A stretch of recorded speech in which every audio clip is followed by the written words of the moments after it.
السلام عليكم.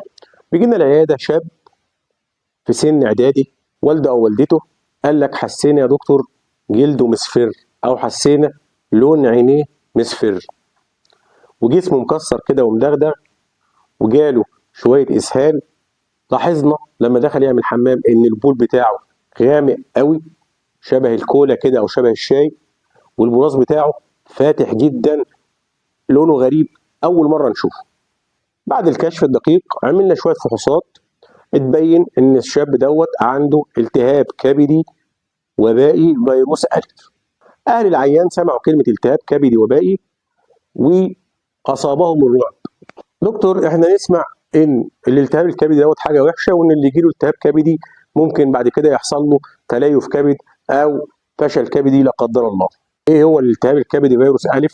ايه اعراضه؟ ايه علاجه؟ ايه مضاعفاته؟ بنكتشفه ازاي؟ بنعالجه ازاي؟ هل هو فعلا خطير؟ هل هو زي فيروس سي وفيروس بي زي ما معظمنا بيسمع؟ والد الشاب المريض دوت بيقول لك يا دكتور يعني ايه فيروس كبدي؟ ايه هو زي فيروس سي وفيروس بي اللي احنا نسمع عنهم؟ الاجابه باختصار ده نوع من انواع الفيروسات اللي بتصيب الكبد، بس الجميل انه ما بيبقاش مزمن زي بي وسي.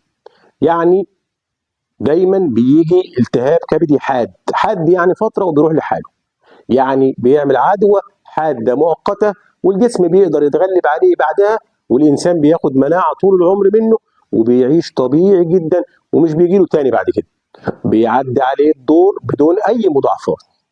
طيب عايزين نعرف اكتر، طب هو جاله ازاي يا دكتور؟ بينتقل ازاي الفيروس ده؟ ولا بينتقل عن طريق الدم بقى زي البني ادمين؟ طب هو ما نقلش دم ولا اي حاجه، انه بينتقل عن طريق الاكل والشرب الملوث.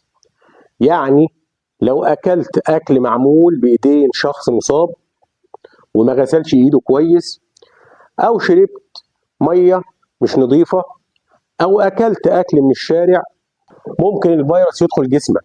يعني الموضوع مرتبط بالنظافه اكتر من الدم، الموضوع ما بينتقلش عن طريق الدم نهائي. طب يا دكتور والاعراض بتظهر ازاي؟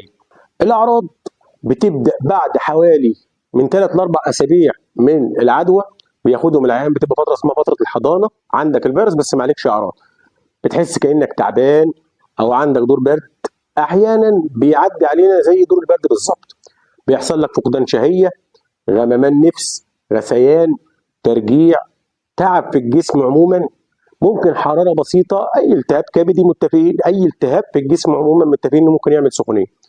بعد كده بقى يظهر اصفرار في العينين لما مستوى الصفر يعلى، اصفرار في العينين والجلد والبول بيغمق زي الشاي والبراز بيفتح، وساعات يبقى في وجع خفيف كده ناحيه الكبد في الجنب اليمين. يعني كده يا دكتور هو مرض خطير؟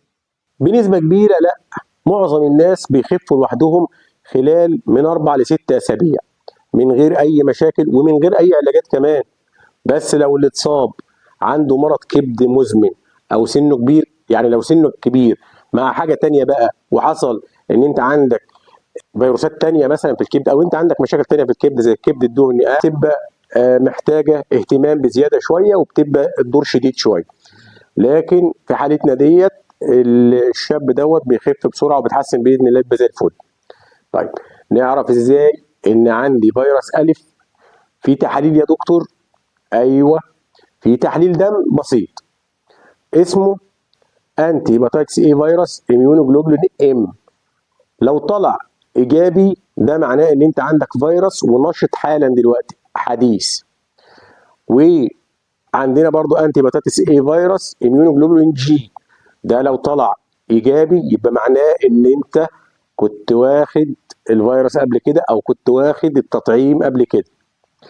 بعدها بيعلى انزيمات الكبد، بنشوف بنسب عاليه جدا، وانزيمات الكبد ما بتعلاش بالارقام العاليه ديت اللي هي 1000 و2000 والحاجات ديت، غير في التهاب الكبد فيروس ايه. العيان يقول لك طب ايه العلاج يا دكتور؟ بص يا سيدي، مفيش علاج مخصوص للفيروس نفسه، العلاج بيبقى راحه، غذاء جيد، سوائل كتير، يعني تاكل اكل خفيف، تبعد عن الدهون، ما تشربش كحوليات نهائي، ما تاخدش اي حاجه مضره بالكبد، بلاش اي حاجه عليها مواد حافظه. لو بتاخد ادويه تانية الطبيب بيوقفها، لو بياخد ادويه تانية بنوقفها.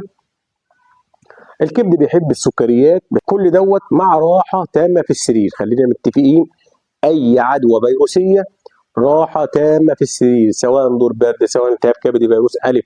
اي عدوى فيروسيه اول علاج ليها الراحه في السرير، بعد كده نشوف العلاجات.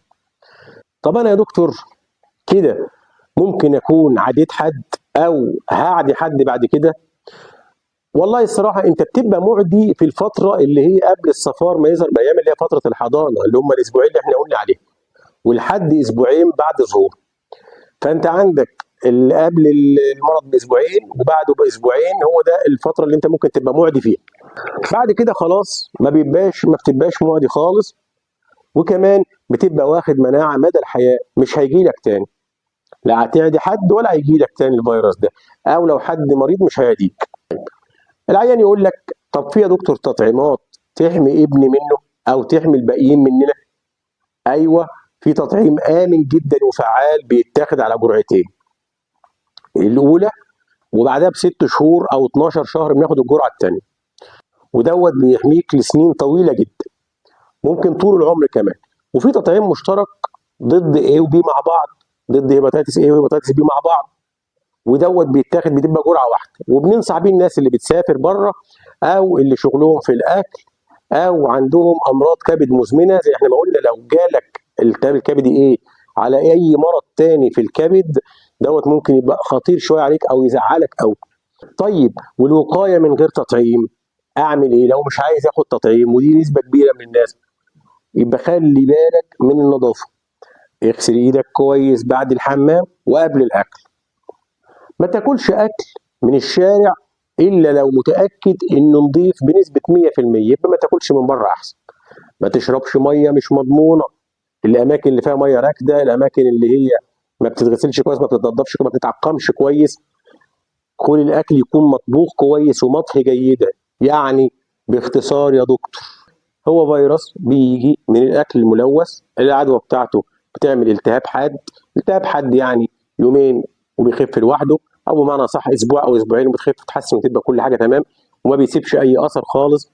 ومع الراحه والنظافه الشخصيه والوقايه والتطعيم اهم من اي حاجه. باختصار كده، فيروس A بيجي من الاكل الملوث، بيعمل التهاب بسيط في الكبد، ايوه حاد، بس بيخف لوحده في اغلب الحالات، بنسبه 99% من الحالات بتخف، مفيش منه خوف كبير. اهم حاجه الوقايه والنظافه والتطعيمات، والوقايه خير من العلاج. غسل الايدين والنظافه الشخصيه اهم حاجه وقائيه في الحياه. دمتم سالمين، السلام عليكم.